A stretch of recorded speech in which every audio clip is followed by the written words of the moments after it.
Hey, welcome back to the Real Estate Excellence Podcast. Today I have another solid producing team in the studio. The last 3 years, this leader, she has averaged over 48 transactions a year. She has all connections for us at Disney World, as she spent nearly 12 years as a guest service manager. She's a Navy wife and has made a focus on being a military relocation professional. We also have her new teammate here in the last year, Yahaira Montano, who is a fellow New Yorker. She has a master's degree from New York University, and she is also a military relocation professional. So we're going to dig deep into that. So let's welcome Elaine Morgin and Yahaira Montano to the show. Thank you. Thank you. All right, I got that right, right? That was perfect. Okay. Hey, I really want to, so, you know, the goal is I could tell everyone that comes on, and we want to, my goal of the podcast, or kind of subtle goal, is that anyone listening, that maybe they're a new agent or an agent who maybe is struggling right now, or maybe just kind of got started but never really got ramped up in any which way, that they're going to get some tips and tricks from you as your business has ramped up over the years, things that you've been doing that hopefully maybe they can catch on, or obviously they look to you and say, you know, I'd really like to get with Elaine and follow her, follow her team, whatever, inspire them is basically, the bottom line to it. So I'm going to kick off. Elaine, tell us a little bit where you grew up. All right. I'm originally from Roselawn, Indiana, which no one knows where that is.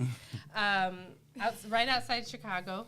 My parents moved us to that side of the town in 1986. They just kept going south, and my dad found enough acreage that he wanted, and they bought their first real estate office then.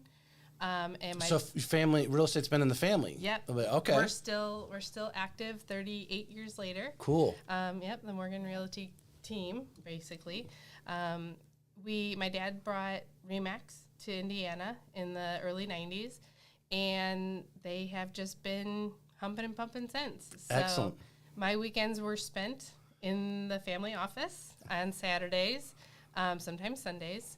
Back then, you didn't have all the fancy stuff that we have now. Right. So my job was to literally post the Polaroids of my dad's listings and tape the descriptions on into an 8-inch binder that was left outside in the Homes and Lifestyle magazine box for the gentleman to come pick up the next week's listings.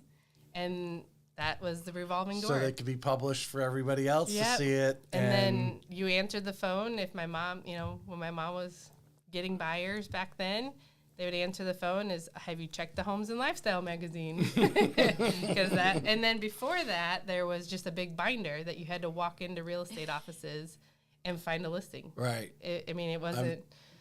I think we all, obviously a lot of people working today are young, like this lady right here, and that standpoint, and obviously to fathom not having email, that sort of thing, everything was over the phone, or getting this catalog of homes, or hopefully someone in that real estate office had a listing and the others shared it with the others in the office. And then you're looking at 60-day closings, 12 to 17 interest rate, right? Totally different. Right. We're spoiled. We're really spoiled. Because my dad and I will talk about it now, and he'll say, "Oh, when we bought our first house, we had an adjustable rate, and I'm like, that doesn't happen nowadays." Yeah. It's hard to get someone to do an adjustable rate mortgage today. I mean, they just the old wives' tales from the, from the 2008 situation, even though they're out there. But actually, I mean, really, the short-term and long-term rates are virtually, there's not much difference between them. You're not really getting a benefit there. But anyway, Yahaira, you tell us about growing up in New York, and then you went to, I did not put in my notes where your undergraduate, but you went to NYU for social work. I did. Tell us about that. Sure. So I am from the Bronx. I was born and raised in the Bronx. Both my parents are from the Dominican Republic. I do speak Spanish. Tag note. Yeah. Right. So I went to school for social welfare at Stony Brook University, actually. I did 5 years there, graduated. with honors. So therefore, I was able to do the 2-year program in 1 year at NYU. Awesome. To get my master's. Yep. So I was looking at your LinkedIn. That's where I get a lot of people's information. They're basically their resume, which seem to be fairly up to date. For Not me. Elaine had a little gap there before, and we'll ask her what happened because we'll get into Disney World here in a minute. But so, what was your vision? Was to work for the state? I mean, what was your vision as a social worker? And obviously a lot of education here. Yeah, I mean, what led me to social welfare, honestly, was just my desire to help people. That has always been in me. And I was always looking for a way. I remember even in middle school looking into the medical field. I was a CNA for about a year. When I went to college, I was trying to kind of figure out where I stood with that.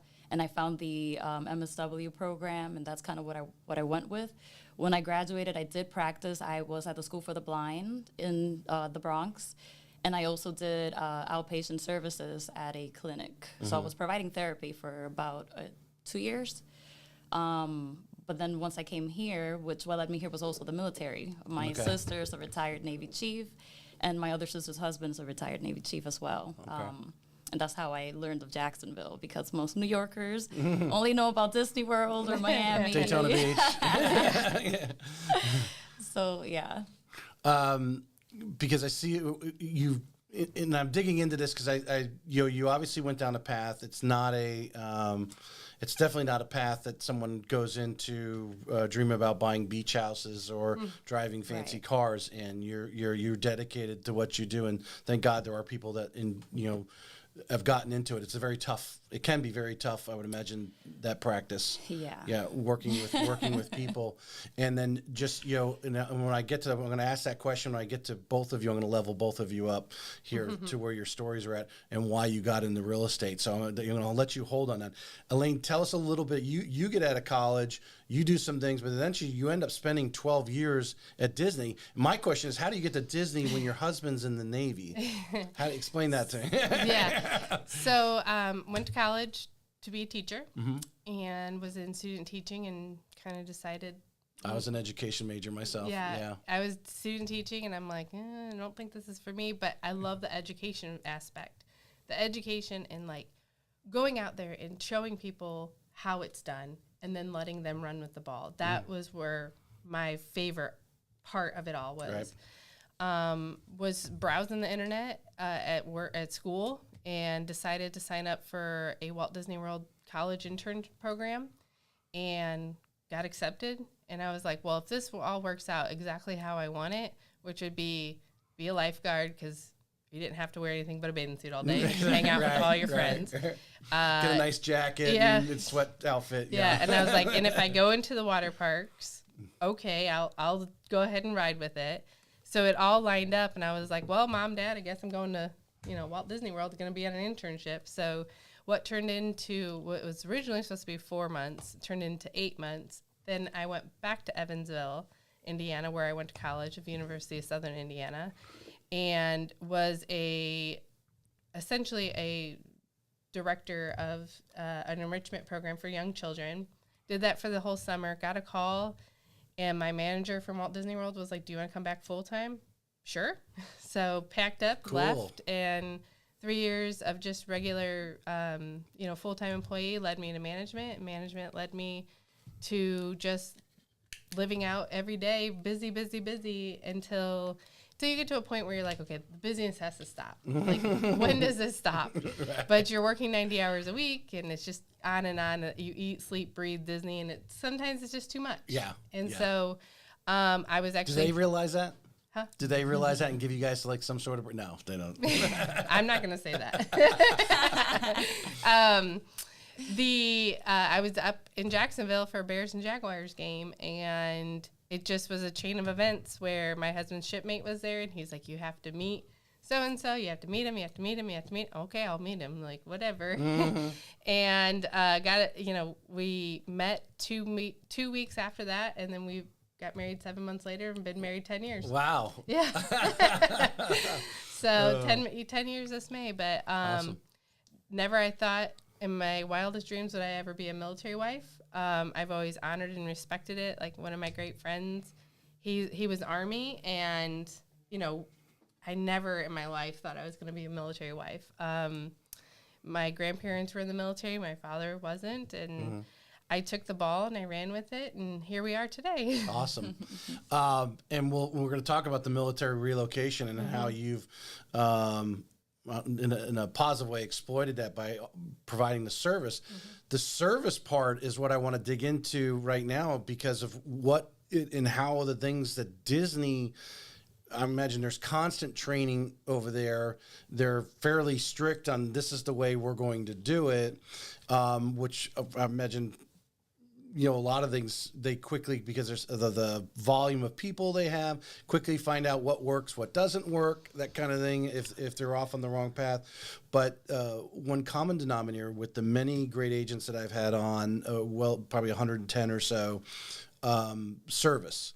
And even from CC Underwood in episode number 1 to Lindsay Osteen and Jordan in the last episode, talking about obviously working in a restaurant, you know, bartending or waitressing and that sort of thing.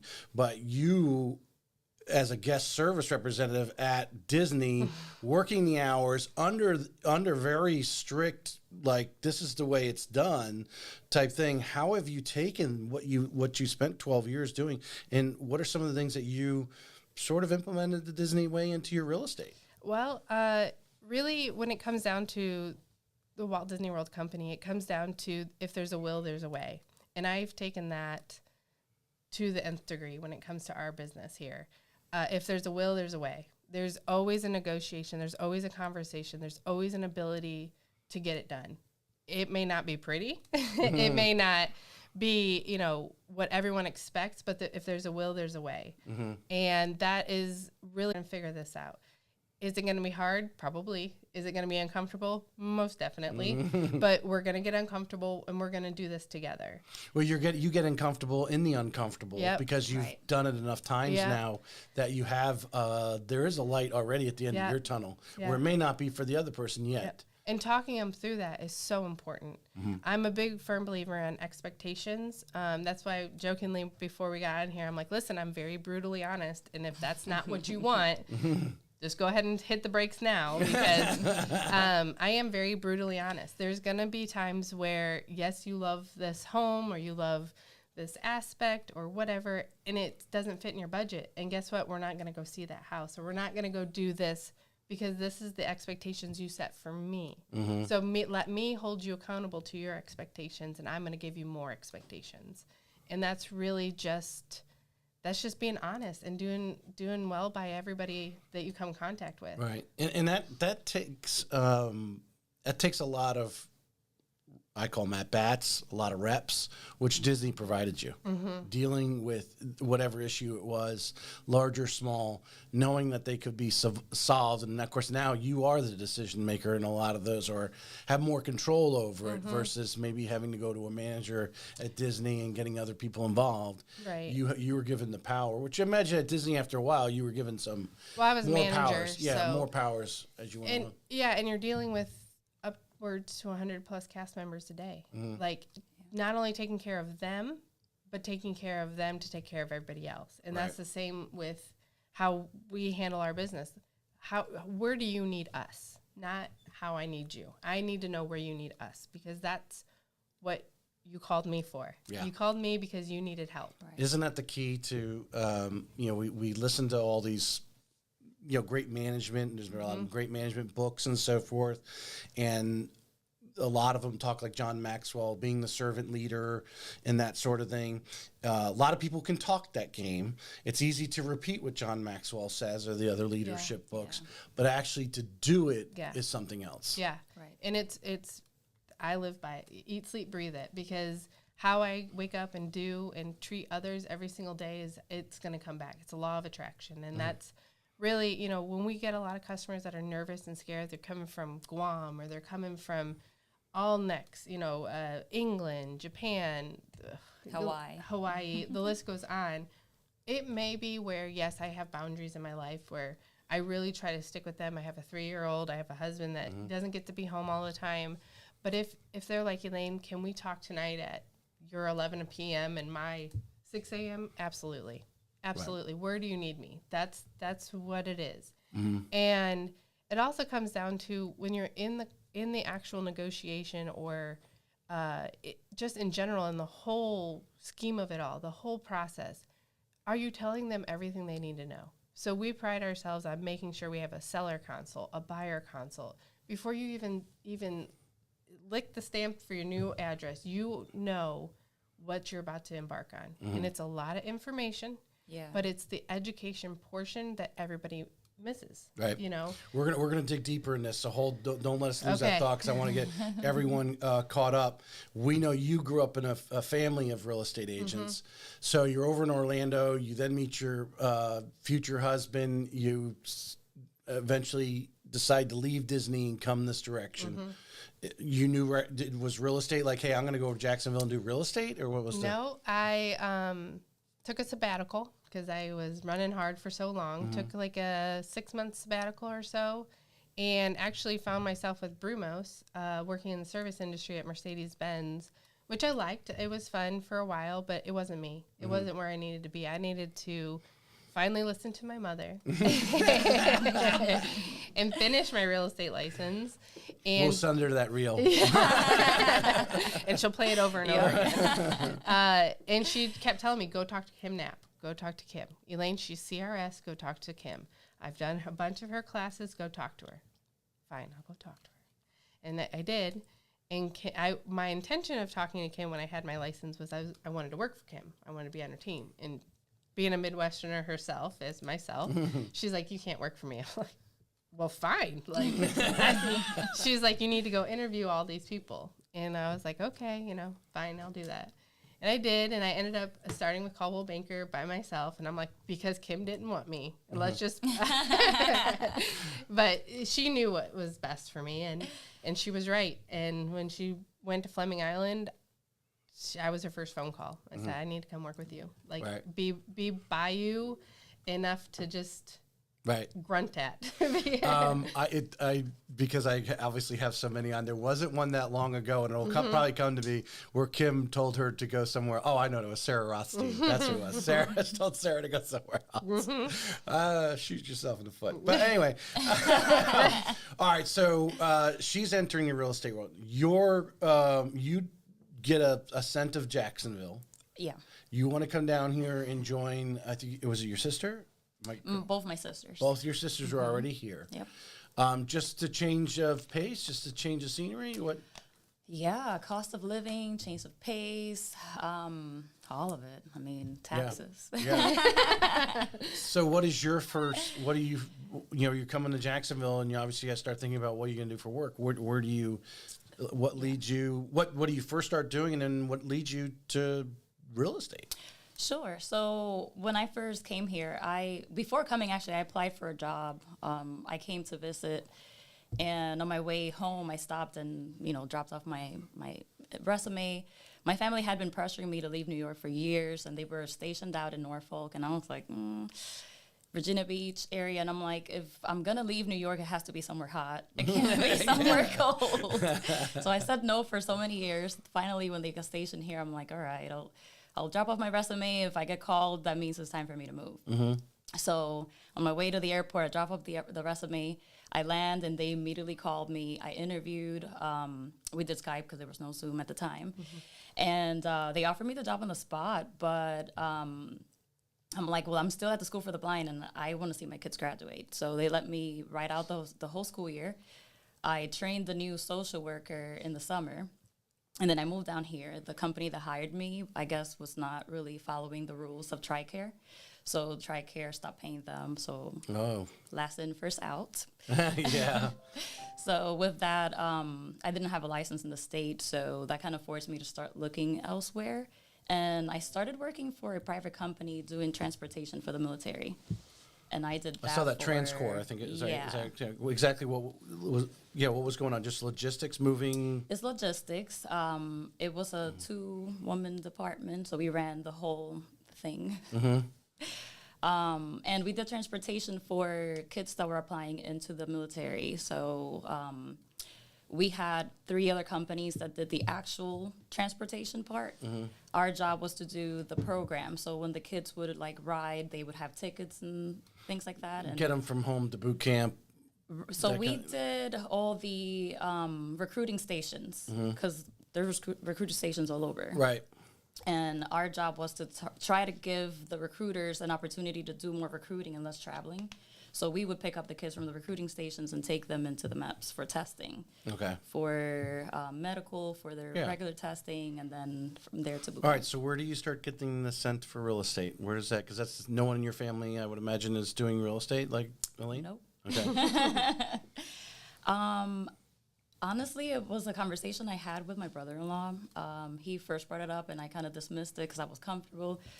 And he had brought it up before I started working at TransCore. And then at TransCore, I was feeling kind of like I wasn't going to really grow. Whatever I was making at that time was just, that was what it was. And I loved what I did because I loved meeting people from all over the U.S. I used to travel every week and go to the actual MEPS and the recruiting stations and get us new customers, put out fires, whatever the case may be. Right. But then it got to a place of I'm not really growing anymore. It's a government contract situation. I wasn't growing, and I mean, I was making the company a lot of money, but none of it was coming my way. Yeah, I hear you. And after a while, I was like, you know what? What would I enjoy doing where I'm helping people, but also helping myself? Which is something I felt like social work was not really giving me. I was helping a lot of people, but then I was also coming home and feeling like kind of struggling myself. So who's going to help me, you know? Right. And that was what made me take the first step to real estate. So what is that first step? Do you go talk to some real estate agents? Did you know somebody? What's the first step that somebody, because you're not the only one, and someone might be listening right now or listening to this 2 years from now on a podcast, pick up this episode and hear you talking about it, and they're in the same situation. What do you do? Yeah, so true New Yorker, I just jump out the window and hope I have a parachute. No first step. It was just like, you know what, whatever. I'm going to just quit and just go full force and hope this works on the other side and just Did you fight take your it. test yet at this time? I took my test towards the end of that job. Because you hadn't quit yet. I hadn't quit you yet. You got your license, and then you're like, okay, I'm ready to go. Yeah. Thinking that I was just going to start making money right away. Okay. Yeah, so. Where do you go first? For the schooling? No, for you. Where do you choose your first brokerage? And Elaine, I'm going to ask you this as the first thing. What makes that decision of your first brokerage to go to? Because I think so important. And I hope I'm being I'm making it more aware, because every agent I bring on, when all of them think about it, some of them went to some brokerages that just weren't giving them the value. They just signed up with them because their girlfriend was there, or that was the only one they knew, that type of thing. Where now you really need to be strategic if you really want to launch your career, lining up with the broker who aligns with you, type of thing. So what made your first choice of what brokerage you're going to hang your sign at? So I'm very passionate about this topic, actually. I didn't do any of that. The person who taught my class, I signed up with that person's brokers because they seemed so knowledgeable. And then I regretted it. And I spent a good amount of time actually after that interviewing. So whenever I meet new agents, I always tell them, don't just go with the first people that call you. Don't just go with the first person you interview around, because you got to find a tribe. You got to find the people that you feel are not only meeting your needs, but make you feel comfortable, because at the end of the day, these are the people you're going to be working with. And yes, there are companies where you never see any of the agents. Everyone's kind of doing their own thing, and that's true. But when you're coming in, when you get your license, they don't really teach you how to be a realtor. Like, you got to go and figure that out. And if you're I would not, imagine you probably haven't even owned your first home yet. I did, actually. Oh, you did? Okay. I had just closed on my house and did not know what I Oh, was doing. yeah, okay. All right. I say that because I just to get a lot of young people that are just in that position, and they don't have the life behind them. Someone who has 20 years of life and career behind them may be able to do it by themselves, but the tribe, I like that phrase. Yeah. Oh, it's so important. But again, I jump out the window and then figure it out. So I bought the house without knowing what I was doing, and Steve Harvey says jump, and you figure it out on the way down. Oh, yeah. If you don't have a parachute, you will learn how to fly. That's right. Absolutely. Yeah. So, yeah. So you, So the choice was just simply because the class and they led you. Elaine, you had an initial brokerage where you and I know you had when you saw the advantage to go over and join Kim's team. That was the reason there. How did you choose that first brokerage yourself, and was it wise, or so you were talking to someone such as Yahira here today, going, what kind of questions you want to, things that you want to find out about that broker to figure out if it's the right place for you? So I kind of did the same thing Yahira did, jumped, and again, was not going to listen to what my parents had to say. Was not going to ask for interviews. Was not going to do any of that. Was just going to do it. And I went to a brokerage that was literally down the street from my house because I was like, well, in my thought, you have to stay in an office. Okay, well, this is the closest. Yeah. At the time, my husband was doing counter narcotics in the South Caribbean, so he was gone all the time. He was home for a week and gone for 3 to 4 and then back. It was back and forth. So when you're a military wife, you take care of everything. If you have animals, they are your children. You're doing it all. So at the time, we had just bought, without my knowledge, our first house. I was there, but I was like, I thought he was joking the whole time because he said he came home from deployment and he's like, I'm buying a house, and I'm like, I know your credit. like this is not gonna happen. And then he comes and he calls me and he's like, so meet me at this house. And I'm like, okay. I get in there and I'm like, what's this? 2-story, big, huge. And I'm like, no. He's like, no, we're closing in 2 weeks and I leave for sea tomorrow. Say what? So I was like, well, I got to buy this big house. Clean it, furnish it. We bought the money pit, like literally, because of lack of knowledge and lack of education when we were doing it. And I mean, the craziest things happened while he was gone. It still is the craziest things. But that being said, I was like, I got to be close. Well, that brokerage didn't understand the aspects of a military wife. They didn't realize that, I couldn't be there for every meeting because yes, I don't have children at this time, but I have a house I have to run and things have to be done. And it's just me. My parents are not here. We don't have family here. It's just me. Right. They didn't really understand that. So then I went to another one that I thought was like, all-inclusive military, let's rah-rah. And it just wasn't for me. And that's when I met with Kim. And I said, this is where I'm meant to be. Pete Dalton, his mind and his visions and all of the things that he accommodates to us is just unheard of. So good. It's so amazing. And the fact that his agents are at the forefront of his thought process of how are we going to beat out the iBuys? How are we going to settle and get through this 2020? How is this going to happen? And I'm just thankful for all of their support. And really, I'm the type of attitude that's kind of, I'm going to take the driver's seat and go, and I'll call you when I need you. Right. And that's me. That's just, I'm very independent, and I'll figure it out. Would you guys agree, because it sounds like you're getting it right now, and you're seeing it, Yahira, you can make comment on this and how you see it as a younger person looking at it. Oftentimes we look at leadership and say, well, if we were doing it, we'd do it this way. The biggest challenge the broker has is to be able to continue to add value to their agents. And Sarah Rocco says it perfectly. If you're no longer adding value, they're going to look somewhere else. And Pete obviously has that vision, that understanding that he has to stay in front. Yeah, he does. Yeah. And I think Kim does as well. I think all of the management within the Caldwell Vangaurd community know the mission and understand and set out the expectations, and they execute it. They do it beautifully. They do it flawlessly. Yeah.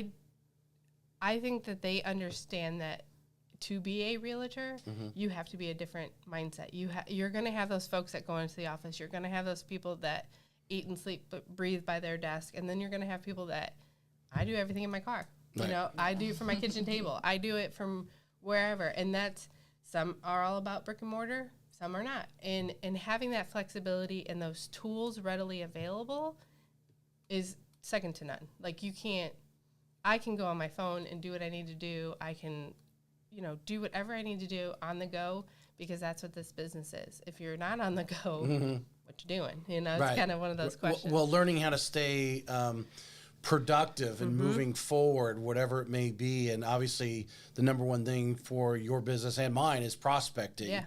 You know, where are we going to get the new deal? We've got a lot of people that are smart on the back end when we get enough volume, you know, that they can help, you know, cover that spillover. So Yahira, you go to your first brokerage, but I'm going to just kind of zip, if you can piece this story together of, you know, going to the Caldwell banker and obviously matching up with Elaine on what she's doing and following her. And was this a relationship that was, tell me how the relationship was created. You tell me the story.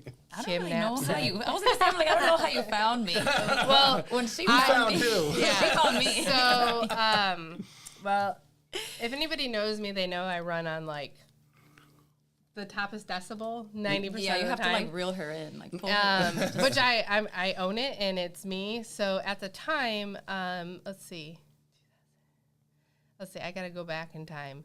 So I know COVID made everything kind of like blend in. Yeah. I don't know what year that we're whole in year, anymore. like, yeah. Well, I had just hit, I want to say 12 million, and I was pregnant. It was my last year, and Kim sat me down. She said, "What's your plan for next year?" I'm like, "What plan?"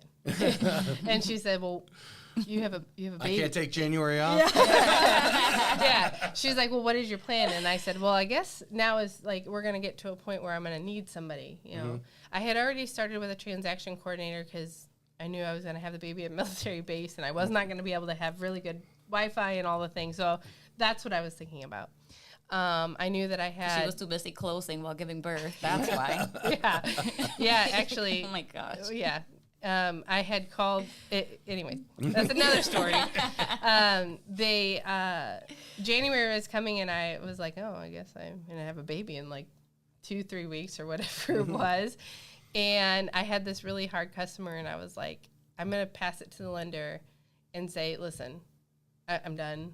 And as I was doing that, I was driving to the hospital. They're like, "Yeah, you're gonna have a baby today." I'm like, "No, see, I have to negotiate. This is not happening today. I have 4 buyers I need under contract. I have 4 listings coming up, so we're not gonna do that right now. But I'll let you know because it's Martin Luther King weekend. I'm sure the doctor doesn't want to stay. It's a 96 for military. He don't want to stay." And sure enough, the lady at the time, my poor husband had just made chief. So in that year of 19, my husband made chief. My husband graduated with his bachelor's degree. I decided to sell our house and buy us another house and move us all within like 6 weeks. And I did it all by myself. And I was like, this is a great idea. I can do anything. So when that January came, I was not expecting to have my daughter so soon. And I called the lender and I said, "Listen, you're going to have to take this. I'm going to go have a baby." And he's like, "Oh, now?" I'm like, "Yeah, like right now." Well, I ended up having her on Tuesday, and my mom surprised me, and I'm like, "Oh my gosh, I'm so glad you're here.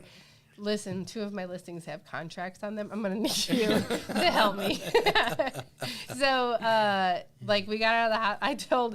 I just remember this because one of my customers is selling now, and I said, "Do you realize, like, we did your whole walkthrough on FaceTime while I was having a baby?" And I just had people like open the doors and like be there. But I like to pride myself on really staying connected with my customers, regardless if I'm having a baby or not, because it's such a big deal for a lot of them. There are a lot of first-time home buyers and all of that. But all joking aside, when I got to Caldwell, I was just amazed. I was taken aback of how it all does, all doing.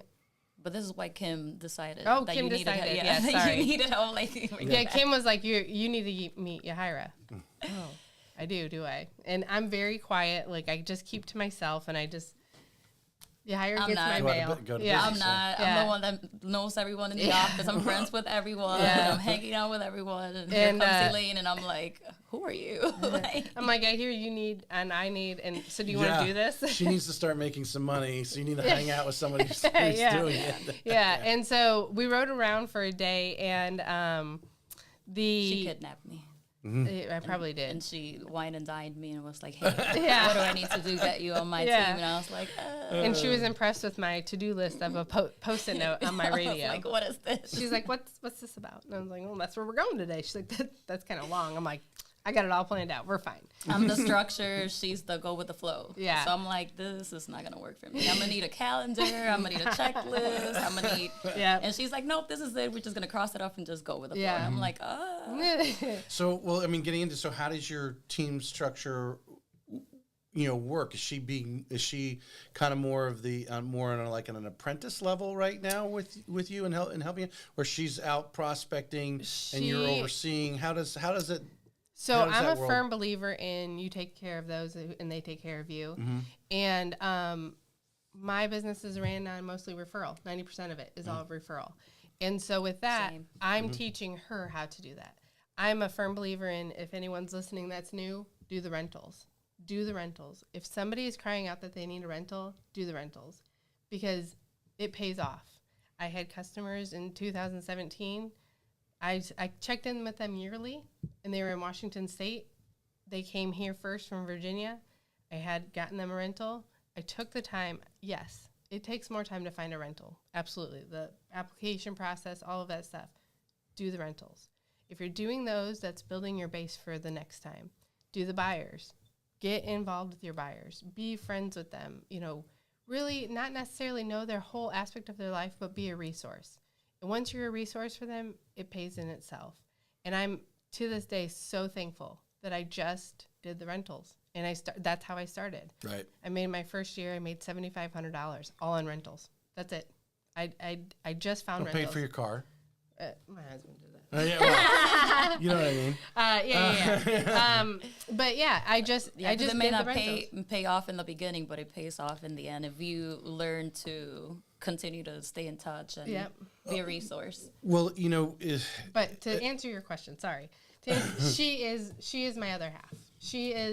We work very well together and cohesively, and I don't see her as an apprenticeship. I don't see her as anything besides us. As a partner. Sure. Yeah, it is us working together with the same goal.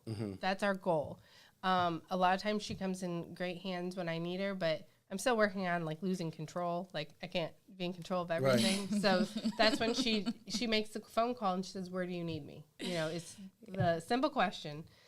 Well, when you, a lot of the, if you've watched my podcast, probably the last 6 or 8 episodes, I've had some husband and wife teams on. I've had some, girlfriend teams on and digging into those dynamics of how, you work, because you aren't bound by marriage or anything. You're just by choice, you're together, right? And in this case, the volume is probably a little lopsided from the standpoint that you need more assistance than you're assisting her from the standpoint of helping her cover her open house, or a closing that you can't make, or whatever that situation. You have more than she does right now.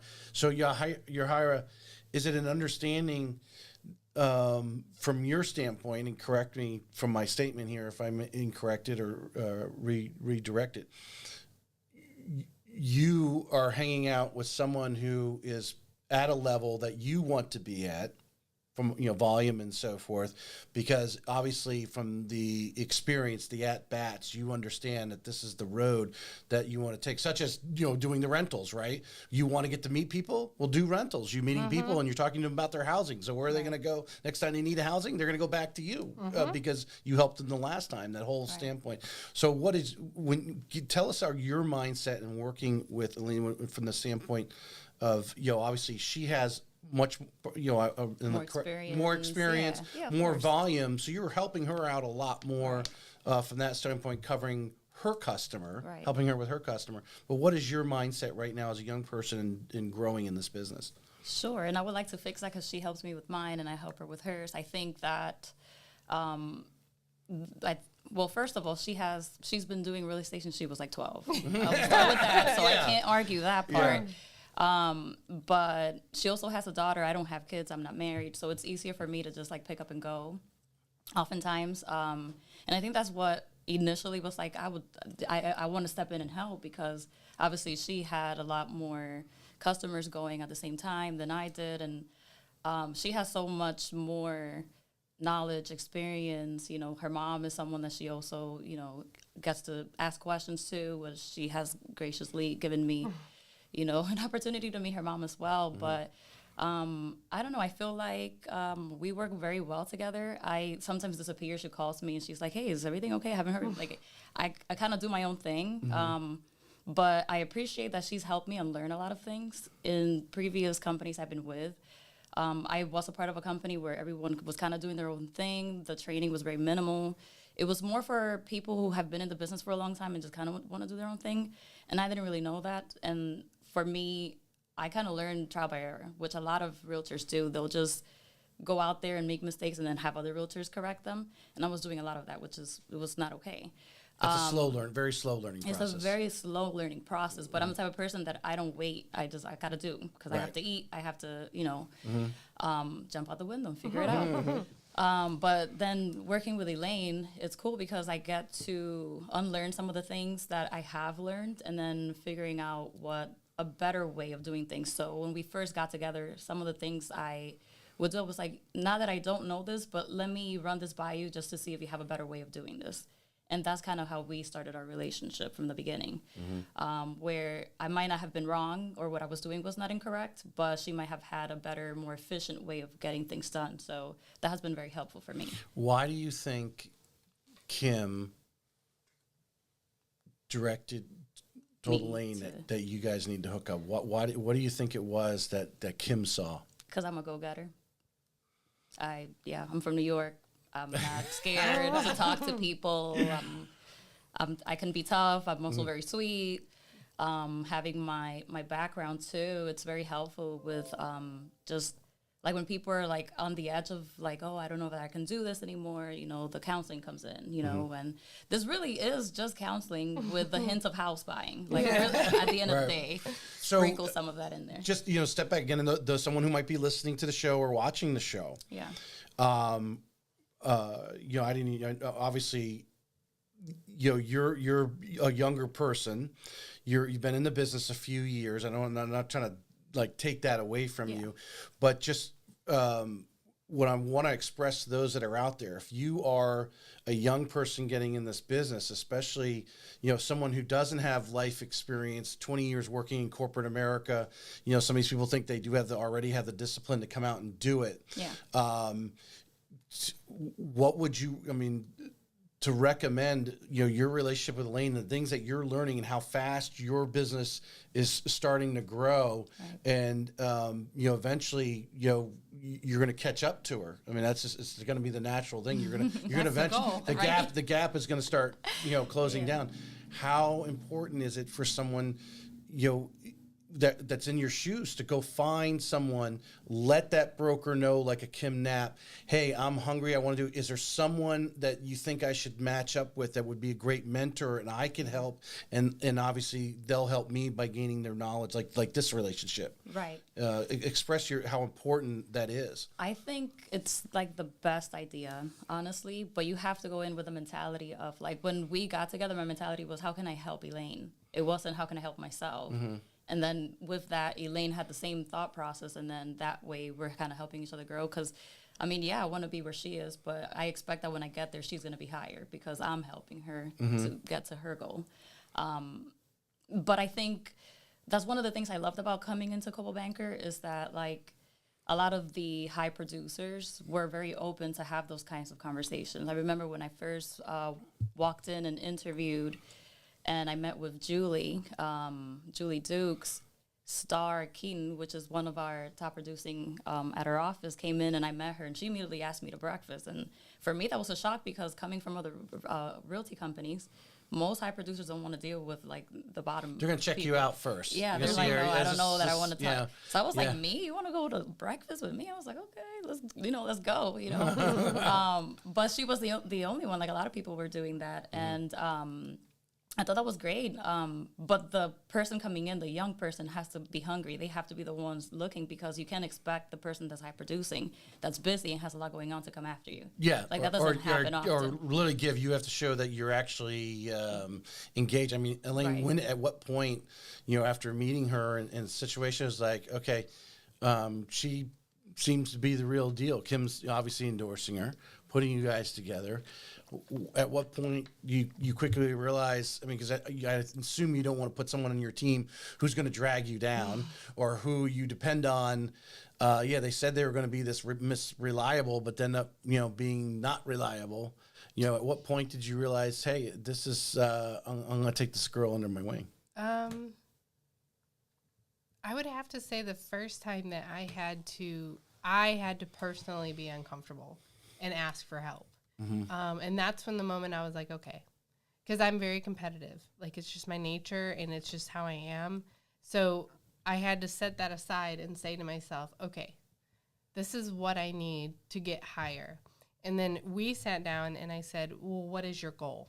She's like, well, I just, I want to hit the 3 million mark. I'm like, that's not enough. Like, you need a bigger goal. And I said, by the end of next year, you're going to be tapping on the 5 million. Like, that's what you need to do. Right. Cancel the noise and let's just go. So at that point, that's the point where I said, she's got this. And she's very, she says she jumps out a window, but she's very methodical about jumping out that window. I come measuring. With I have the book bag and hand sanitizer. We're going.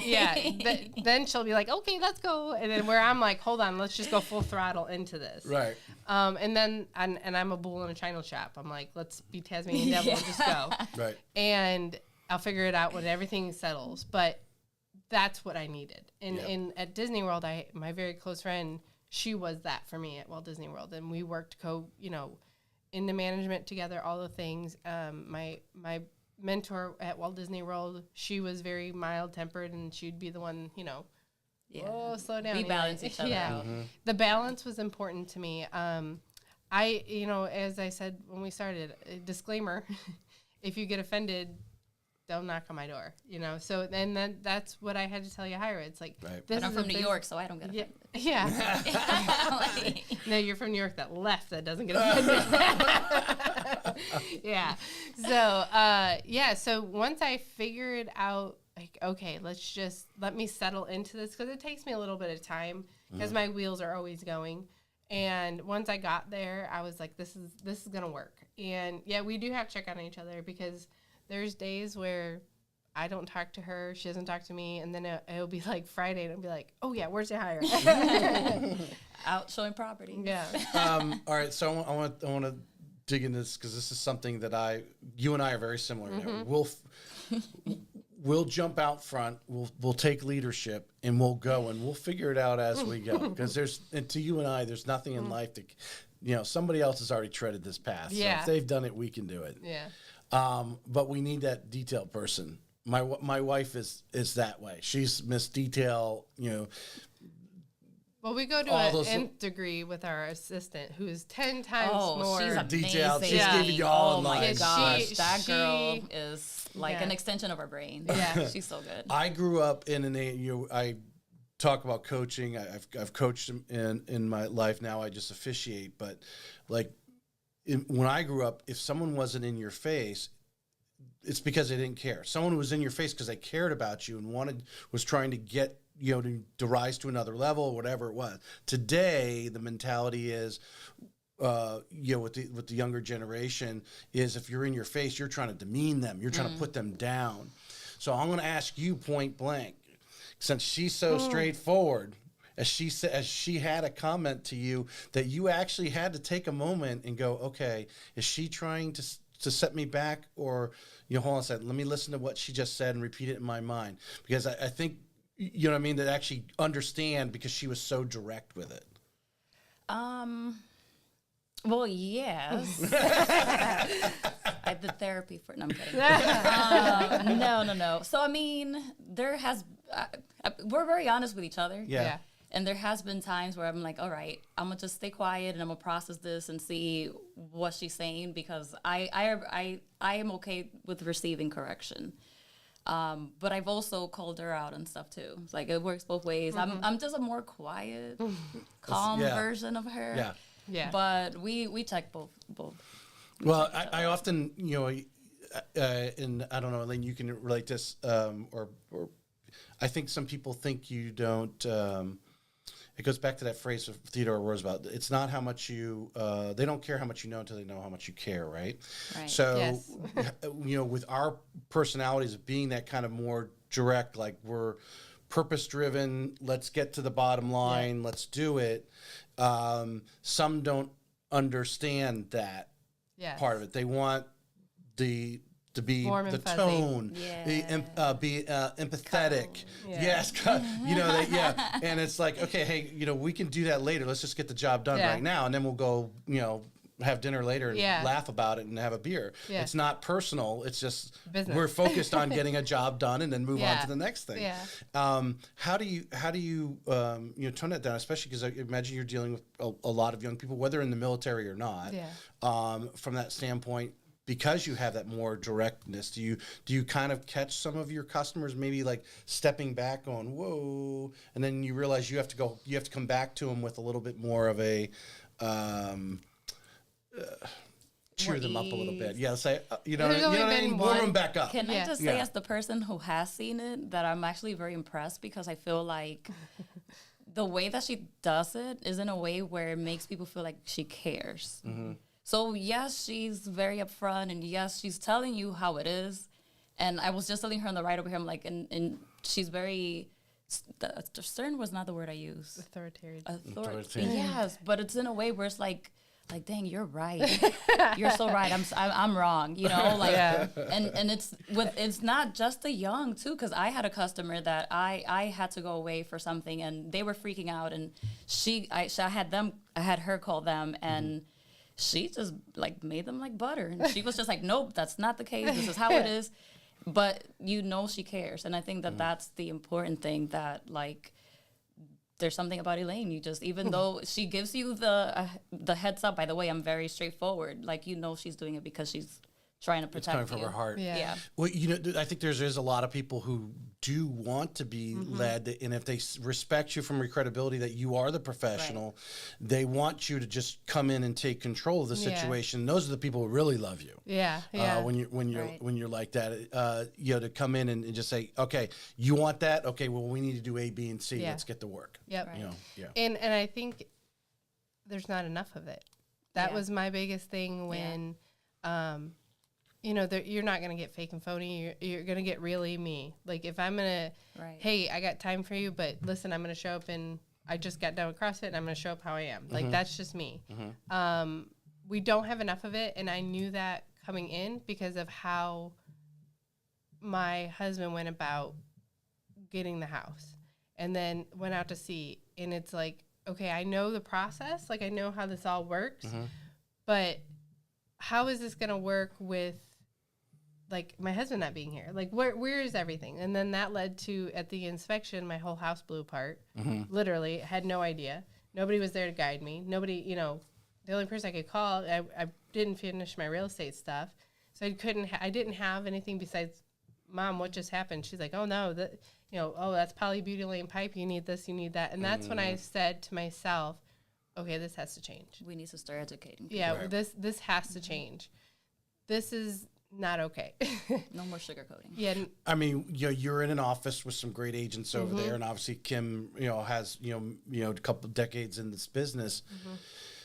The difference between the 1%ers and the 99 that, again, my wife was telling me some, what the average agent, the number of transactions they actually do. Would you say the ones that really end up, taking this and it is a career, it is their, if you're doing it right, you could take this to the day you die. It's type business. The difference is those who are willing to step up and lead, and then as I think this is a good spin into the military relocation, they need you to take control. Right. And was it a natural fit right into that military relocation that you know what they need to do? You're coming in and doing what you need to do as a realtor and then helping them make sure they're showing up where they need to show up. I would say so. I would say that, everyone's perception of the military is everyone's straightforward and like everything is done until you meet my husband, who's like, he's third generation Bosa mate and everything is just it's everywhere. But he's very put together at work, and he knows his job very well and all the things of that nature. But that being said, yes, because they don't know what to expect. You don't know until you know. And that's what I'm here for.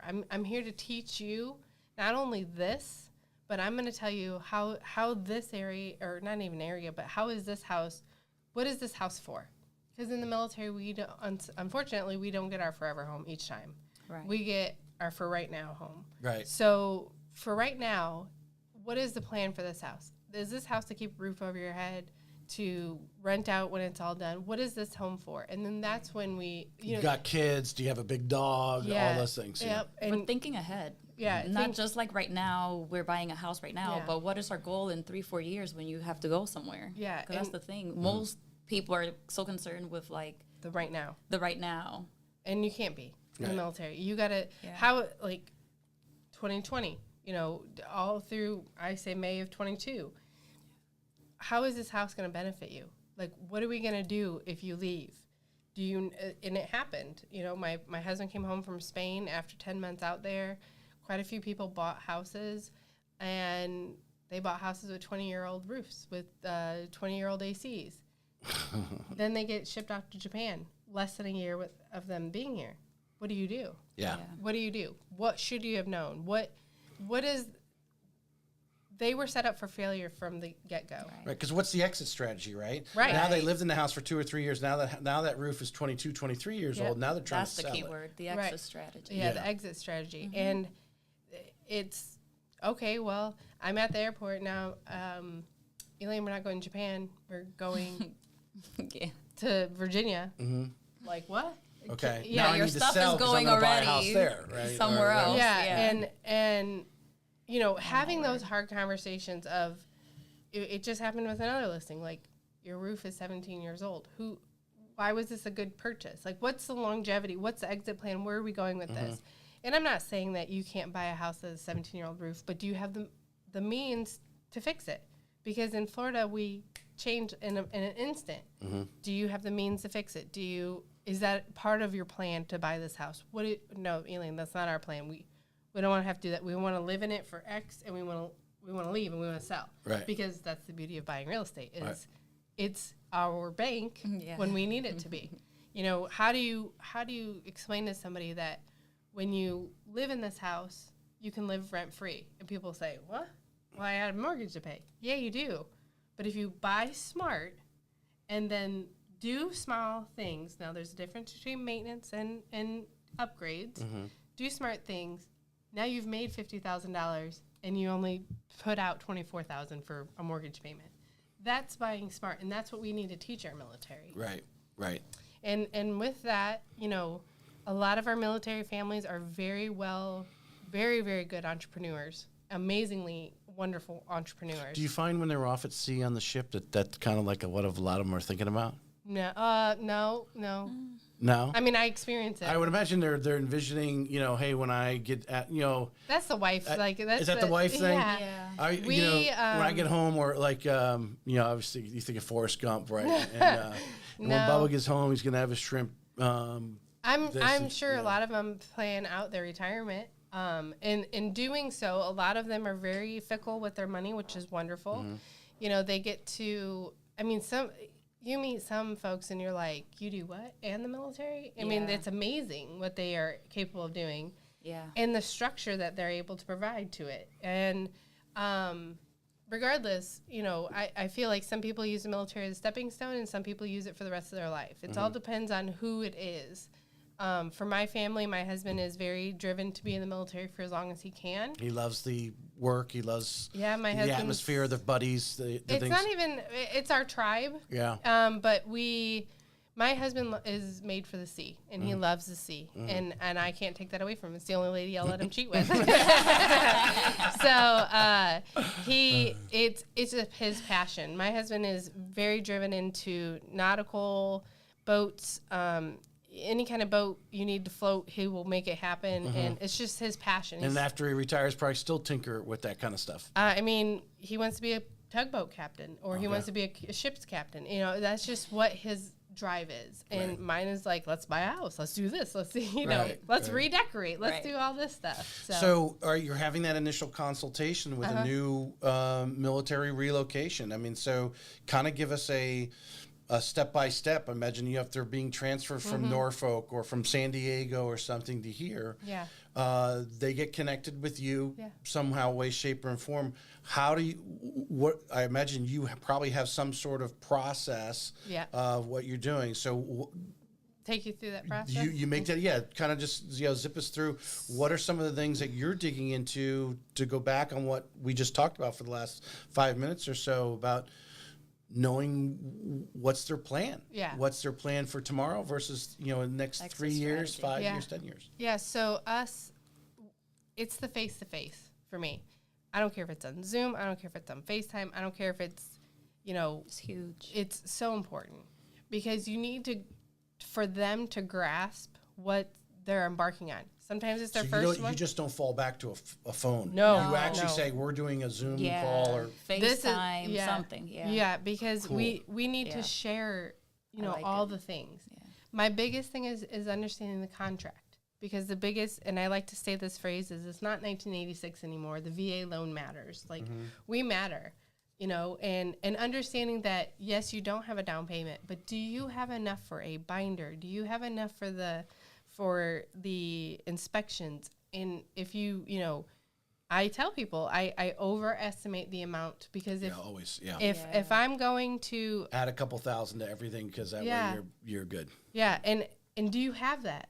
In that first initial conversation, that is where we're setting the bar of where are you?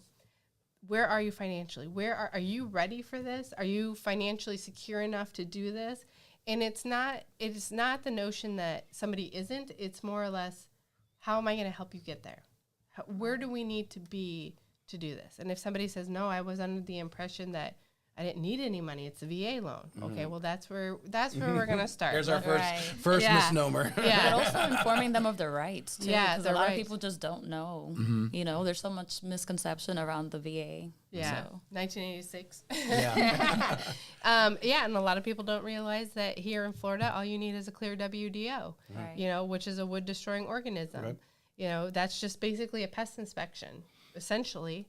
We're looking for termites and things, but that also goes on to the seller's behalf. When we're talking with sellers, you will get a lot of the people that aren't military. They're like, I'm not taking a VA loan. Yeah, we spend a lot of time educating the seller side on that too. Yeah, and what really, I never have actually, gone down and looked at the numbers. I mean, what really is the difference in the cost from the seller side? None. There really is nothing. Nothing. Right. Besides you making sure your WDO is clear. We're still an as-is state. We're still everything. We're still an as-is state.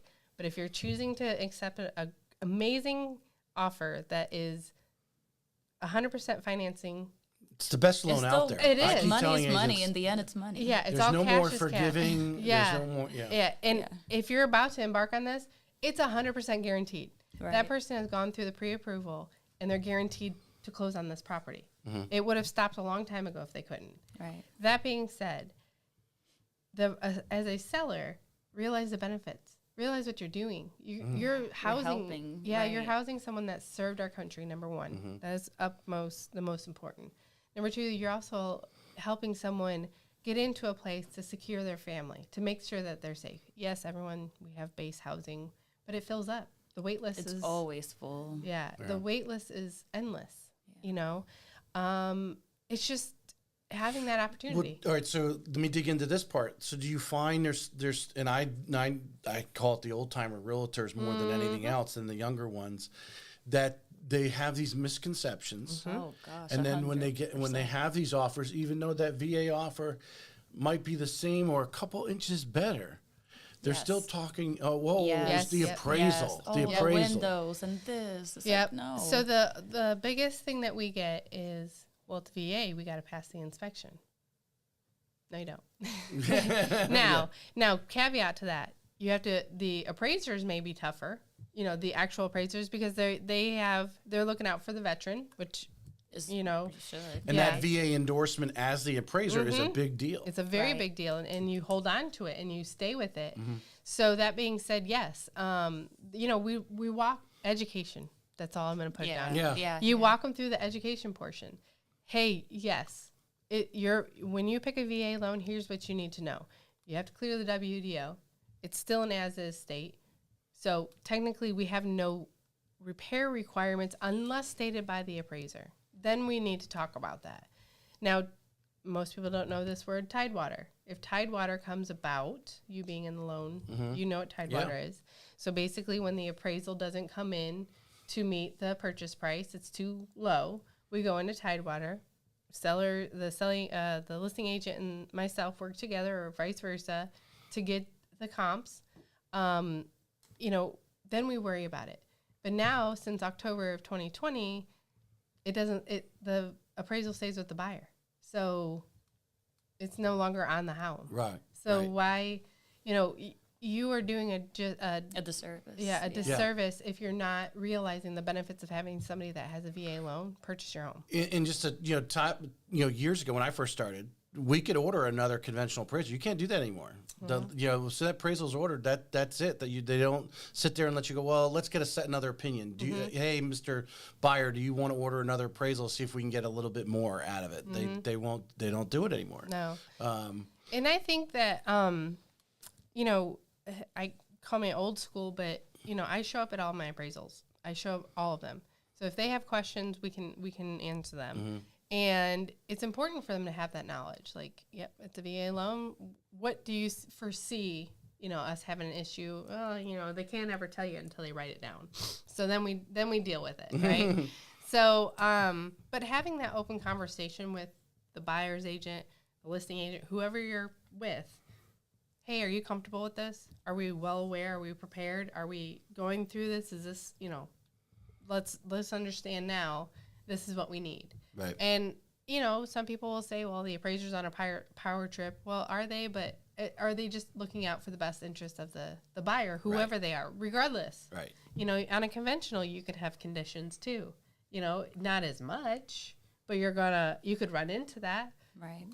Well, I always explain to them too is the appraiser is not an inspector. They're going out, and if they see something obvious that you would have seen, like wood rot or the roof looks like it's damaged, they're going to say something. If they don't see something, if they don't see it or they don't say it, then there's nothing to do. Yeah. So if you see it, the appraiser is likely to see it. Now, you can roll the dice and see if they see it or not. Sometimes they don't say nothing on the appraisal, and you go. But you wouldn't want your buyer buying that home if there was wood rot, if there was termites and so Regardless forth. of Yeah. VA or not. So they're not pointing it. They're not going in and digging in. It's not a home inspector crawling in the attic, you know, type of thing. It's the same appraiser. It's just these are guys that have been doing it a little bit longer, and obviously they work hard to get that VA endorsement and go. They're seen as more senior.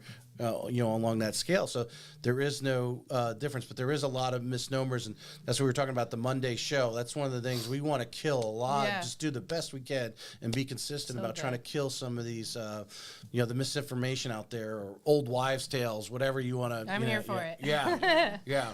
On there. Let's. We've had a great conversation so far, and I haven't even dug into really any of my questions. Elaine, in Yahira, I want you to comment on this. What do you think has been the key, if you were in a nutshell, of your success? I've saw your numbers. You know, you're ramping up, or obviously the last 3 years have been almost 150 transactions in just the last 36 months. And so what do you think is the linchpin to your success? Discipline, honesty, communication, really just preparing the folks, my buyers, my sellers, preparing them with the honesty of, this is how this works. You know, being a resource. That is my number one thing. I want to be a resource. I want to be more of, you know, just your realtor. I want to be your resource. I want to be how you're, you know, there was a podcast that says like 90% of realtors are not involved in the financial decision. Well, I want to be there for you. I want to, you know, hey, Elaine, you know, we're having being part of the financial team, your financial team. Right. Yeah, and being there, like, I have no idea how to do this. Do you have a guy? Here you go. Here's my person. You know, and I take that wholeheartedly because they do unto others as you want others to do unto you, and that's all I ask. You know, I want to take care of them. How can I take care of them? This is what I'm going to do. And it may be a customer that, you know, they get the monthly pop by or they get the monthly letter and we don't hear from often or we don't get a lot of feedback from, but I hope that they call. And if they don't, that's fine. But do you feel, because I think it's been something in the military, like the senior enlisted person, his wife kind of takes the mothership of the other wives type of thing. Do you feel that kind of responsibility? You feel that is your role? I would say so, yeah. Because you have the experience, you know what these wives are coming in from the transfer, what they're having to deal with, that you actually become that person. I hope to be. You know, I hope that everyone is like, so when their household goods get here, if they need me to stay and receive it, I'm going to do that for them. Yeah. Because there's so many moving parts that the average civilian doesn't understand. And there's so many changes and so many ups and downs and everywhere left, right. I don't think in the history of military, I mean, we've only done it for 12 years, but there's been a time where people are like, yeah, my HHG was like perfect on time. Everything landed at the right time. It's never been like that. Yeah. My goal is, I really love seeing folks when I get the phone call and they're like, hey, it's our twilight tour. It's our last one. That's really exciting for me because now they're potentially could be now they're looking for that longer term home. And that's what I'm going through right now. And today he flew in and I'm like, great. They haven't seen the house. We've done it all by FaceTime and YouTube videos and all of that. And he gets to walk in the house that he's under contract with to solidify after 22 years in the military. This is where I'm bringing my family, you know? That's awesome. And, you know, being a Florida resident, how much better can you get? Right. So, go ahead. All right, Yohara, I want to throw it to you. You're seeing, you're with her, or not necessarily talking every day, as you guys say, but you guys are working together. What do you see as like this one thing that you think that really makes Elaine successful, and probably one of the reasons why you actually, you know, why you want to bond with her and just pull out of her knowledge and experience? I mean, I'm going to piggyback on that and just say going above and beyond for people, because that's one of the things that I was able to add to my repertoire when I joined the team, is seeing how she goes out of her way to do that for people. Like, the other question you had asked about the process, like one of the things that we do is for our customers, since they're not here, we're doing everything on video. But like if you go under contract new construction, like we're there every week making sure everything's, you know, going, you know, up to speed and there's nothing wrong with the house. Most realtors would just write off the contract and walk away and then I'll see you at closing, you know, like, no, we're saying that we're especially literally, new construction. Especially new construction. Like we're sending them weekly updates. We're talking to the builders. If we're doing a resale purchase, like we're in it, like it's our house, like we're in there because we understand you're not here. What percentage of the military relocation, oftentimes, you are, or even doing something totally sight unseen? Yeah, we're boots to the ground. Like we have to 80% catch 80%? everything. Yeah, we're like, I think I only have this month. I only have one customer here. And all the rest are right. And that's usually how it is. So you're going around FaceTiming, showing them houses. Obviously, you've already done the analyzation. They need schools or whatever what they're looking for. Right. How far they want to commute to go to the base or that kind of thing. And you're going around and showing, and really, and you know, hopefully they're there for the closing. Yeah, well, I mean, we're most giving, of them aren't. Yeah. Yeah. I was gonna say, most of them are not. Yeah. But we're giving details, like the way the house smells, like everything, because This you're house not smells here. like. Yeah, you're not here, so we're wanting to make sure, like, if this was me and I was buying this house and I'm not there, I want to know everything. Like, that's how we treat it, and that's something I saw in her, and like I've adopted, and I love it because, like, after they move here, they're like, wow, like it's everything that you said. So, talking to some other buyers, I think it was the Glen. It was the Glen team. Yeah, because I've actually cut some reels from them. They're currently on Facebook and stuff now from their show weeks back. He's sight unseen. They've gained that trust with a lot of buyers coming in sight unseen, but obviously you have to kind of toe the line on what you can say, Right. but obviously what you video outside, outside of the house, what's the neighborhood look like, right? You drive by the school, this is what the school looks like, I do encourage Google Earth with that. Like, get involved with that, because Google Earth is so, anymore, it's way more up to date than when it used to be, you see the Google car driving, as much as we drive, we see that Google car everywhere. Do you? Oh, yeah, and the Apple car. But yeah, I tell them, like, ask the questions.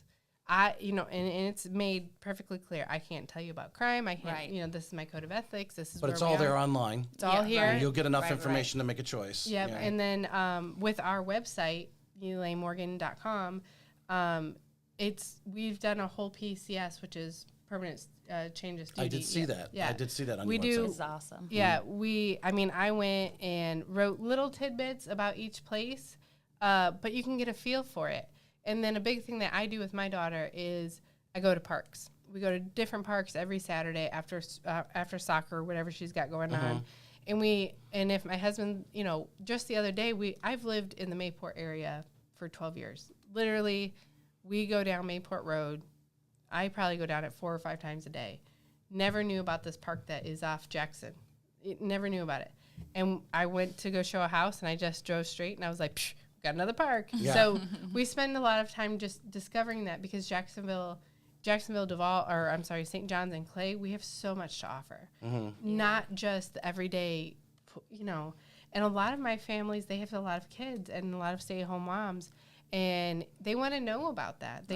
On Sundays, if you go to San Marco, Riverside, and you're on St. John Street, Avondale right there has a huge park, enormous park.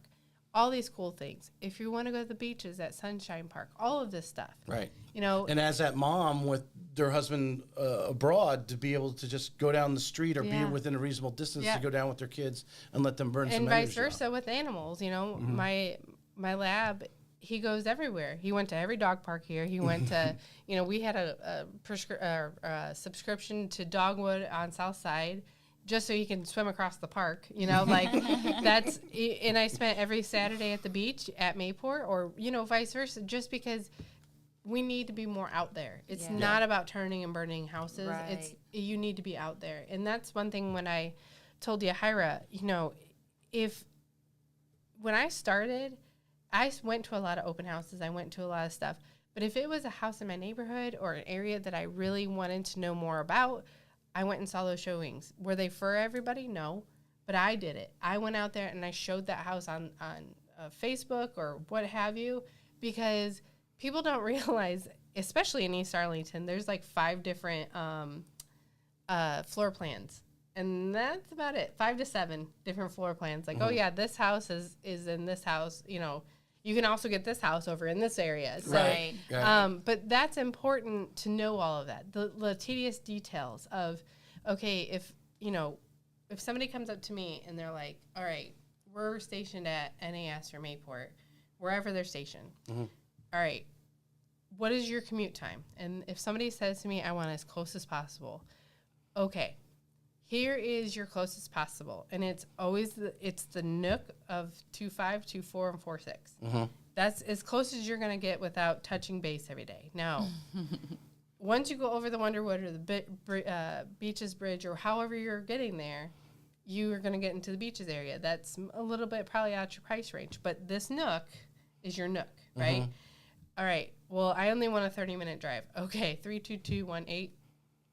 That's it. Right. Too It's safe. based on their needs, pretty Yeah. much. So it's like getting to know Yeah. what their needs are. Like, do they have kids? Do they have dogs? Yeah, so- how much are they willing to drive? Well, I mean, it also helps you because you're building this database, Right. and whether it's in your mind or whether you're writing this Mm-hmm. down or whatever. That when something you know where they have to go to Yeah. work, Right. and I guess it's, if you get lucky enough that everyone works at the GM plant, in this case NAS Jax, that's where they're going, and Yeah. that's the gate. So we need to find everything Yeah. that's that. Right. Yeah. 15 minutes, 20 minutes, 30 minutes out, whatever. Being a resource, and, yeah. And now when they call and say, that's what I want to be, well, okay, well, now we're narrowing it down. And it saves you a whole hell of a lot of time instead of driving all over Northeast Florida. And, Right. and there are some people that, when you get to Mandarin and everything else, it's like, I want to be here because they don't want the commute, or they don't want, or they want the commute rather. It just all depends on their needs. For me, I moved 8 minutes from base.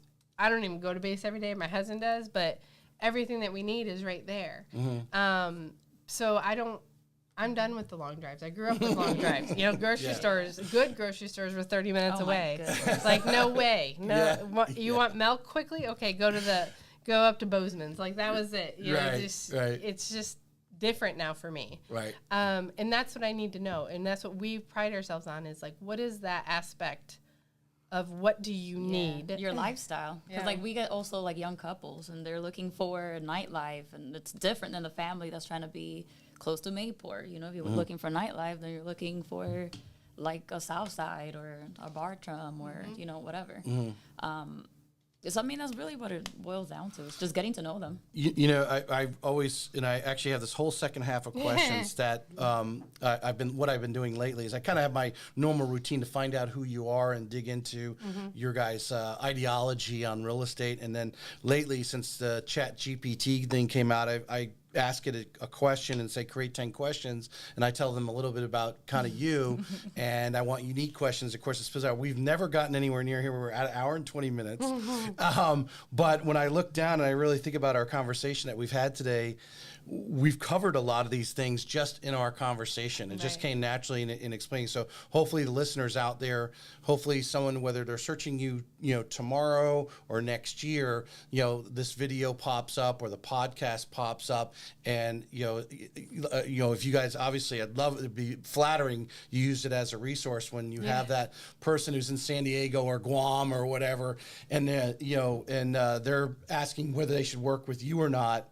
Your name's The going to pop answer's up. yes. They can listen. They can listen to this podcast or see some of the clips that we're going to put up on Yeah, YouTube and so forth to get a feel of who you guys are. Yeah. And there was nothing more flattering than I did have one of the top agents in the area say to me a while back. She was on probably the first. I think it was episode 35, so it was the fall of 21. And when she told me that a person was looking at her versus someone else, but they were online, like a lot of these service members are. They only have their computer. That's their portal to the world. And they came upon her podcast with me and learned about her life and talking about it, and then obviously and told her that he chose her because That's of wonderful. that. So Yeah, that's right. hopefully we can leverage it. Hopefully everyone got a good feel. And I think agents out there, if you're struggling, Elaine's doing it. She's focused. Actually, you used a word when I asked you, what do you think was the kind of the key thing? You used the word discipline. Yes. Give us an example. This is going to be the last question. Give us an example, although we've talked about it, but be very specific for someone who may not have caught on. What is something that you feel you're extremely disciplined in your real estate business, and that was part of your success answer? Truthfully, it is the fact that I'm up before everybody else. I'm up and I'm already working out, and I'm there every day. Like, it doesn't matter. I have hard days. Everyone does, but discipline is different than motivation. Joe Rogan just said that, and I was like, this resonates with me. Yes. Discipline is different. I don't want to go there every day. Nope. Can't make me. I'm not doing it. So there's some days where I'm like, oh my gosh, but discipline is where you just do it. Right. You just need to do it. Right. And that's the difference is I told Yahira, listen, you need to have a game plan in the morning. It is not we pick our own hours, but you want to be successful. And if you want to be successful, you have to start with yourself, and you have to be disciplined. Yes. And if you're not disciplined and you're not doing what needs to be done for yourself first, you're never going to be able to serve anybody else. And I've learned that the hard way, but I've always been an athlete and I've always been involved in sports. And I would say back in high school, my favorite time was in the morning and working out. Like that was my favorite thing. So I have always, I lost it when I was with the corporate world and I brought it back. And I brought it back right when I started 2015. So before I really just sat down and said, this is what I need to do. And I knew then, all right, I have to have a plan. Yeah. That was the only plan I ever had. I have to have a plan for myself. And it is understood in my household that, 6 a.m. is my time. At the gym, with all of my crazy people in the morning at the coffee club at CrossFit Jack's, shout out, because it's my favorite place to be. My phone is not turned on. I don't answer until it's time for me to have my moment. And then, that's important because to serve others, you have to serve yourself. And to continue that process, you must have discipline. Yes. And motivation can go for so long. I have motivation, I have discipline but I'm there every day. They overlap sometimes. Yeah. But it's the discipline of when that alarm clock goes up that you're not going to hit the snooze button. Right. Yep. You're gonna I do, but I think of David Goggins. Yes. Yeah. What would David Goggins do when I have one of those mornings where because Monday, Wednesday, Friday I'm at 4:15 is when I get up and I'm on the treadmill at 4:30 for a half an hour and then I actually work out. So for an hour and a half, and there's a lot of time. You're like you roll over. What time is it? Oh my God, how much more time do I got? I do the math. Like it takes 8 minutes. I gotta get Estella up. I do, Yeah. So even my phone knows like it's this far to get to CrossFit Jack's. Like that's how fast it is, or just knows me. But I'm thankful for that discipline. And if I am not disciplined, I'm checked in on. So accountability too. And you need those people that are willing to be uncomfortable in your comfortable spots and not you be in your comfortable spots and then be uncomfortable to tell you. That's how I live by that. Explain that again one more time. So you need people to tell you when you're in your comfort spots and not to be uncomfortable telling you that you're in your comfort spots. So you need to constantly be uncomfortable every single day to keep the discipline. And I'm a firm believer in that. Like it's, she was joking. What did we do the other day? We did something, and there was like all this police activity going around. I found out later it was basis protocol, and this guy was like looking all over, and I just rolled down the window. I'm like, bro, what'd you do? Run! And she's like, oh my gosh, roll up the window. But just like, have fun every day, be disciplined, and do right by people. But when you get up early like that, because in our business, you can get it if you don't have an actual appointment, like, hey, you got a listing appointment at 3 o'clock or 5 o'clock, you can get a lot of your stuff done before lunchtime. And then after lunch, you're like, okay, do I want to do that? I can go get some extra work in, or hey, maybe I'm gonna go hang out with my kid. But now all of a sudden, because of our business, you live your business. You have that flexibility to choose which way you want to do. I want to continue to work, or hey, you know what? I can go knock out this today. I want to take the kids to that park that I haven't been to yet. Let's go do that because now I got time. And my goal is to have a full day by noon. And then, I take care of whoever needs to be taken care of. We do our thing, but I need to be home with my daughter.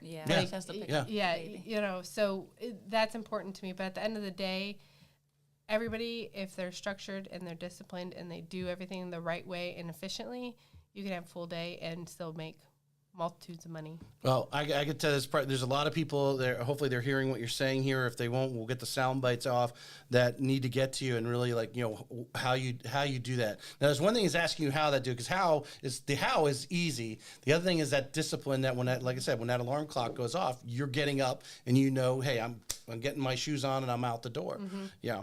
All right. I'm going to finish up with, this is my question. I try to ask everyone on every show. Each of you, please give your own comment and don't be influenced by the other. If you have two different answers to this, that's even better. Is it more important who you know or what you know, and why? I think it's both. Why? Because there's two. Well, the first thing that comes to my mind is there's two reasons people don't know things. They either don't know or they don't care. Right. So you got to be taught, and then you need to know who you're being taught by. Do they know? Do they care? do all, I think it's a ladder of them both. And I think who you know can set you free or hold you tight, and who you don't know can also do the same. So okay, wise answer. Yahira, what are you 51%? I need you. Where do you lean? Don't be influenced by her answer. I would say that it's not who you know; it's who knows you. Ooh, yeah. And what you know. Well, that goes back to like your guys' attitude. Like, hey, you're new, go get the rentals, because then you start getting to know people, Right. and that's what social media has become. And trust you. Yeah, I mean, social media has become everyone. Why did The Rock host the Grammys? I didn't know he did. Yes, he did. Actually, I only saw it because I saw clips. I did not watch the Grammys. Because he has such a following. Yeah. They knew that if they put him on the stage, then a number of people are going to tune in that would not have tuned in. Yeah. It didn't work. But he has created such a following. He has, yeah. My coach, and I've said this on the show before, he has created, beat his body up through wrestling, got into movies and so forth, but he'll make more money now. If you notice how he's endorsed, like his tequila, the Terra Muso, or Terra, if I heard what's pronounced, but it sold record numbers. Like, he doesn't know how to make tequila, but he put his name on it, and because he told all his followers, was all these people know him, short distance or long distance and stuff, but they know him, and you become a power of influence. And you're 100% right. Mm-hmm. It's how many people know you. Yeah. And then obviously you want to help build the credibility there. That's the second part of that, but 100%. Yeah. 100%. Good answer. All right, ladies. Anything you guys want to finish with? Anything you guys want to say before we...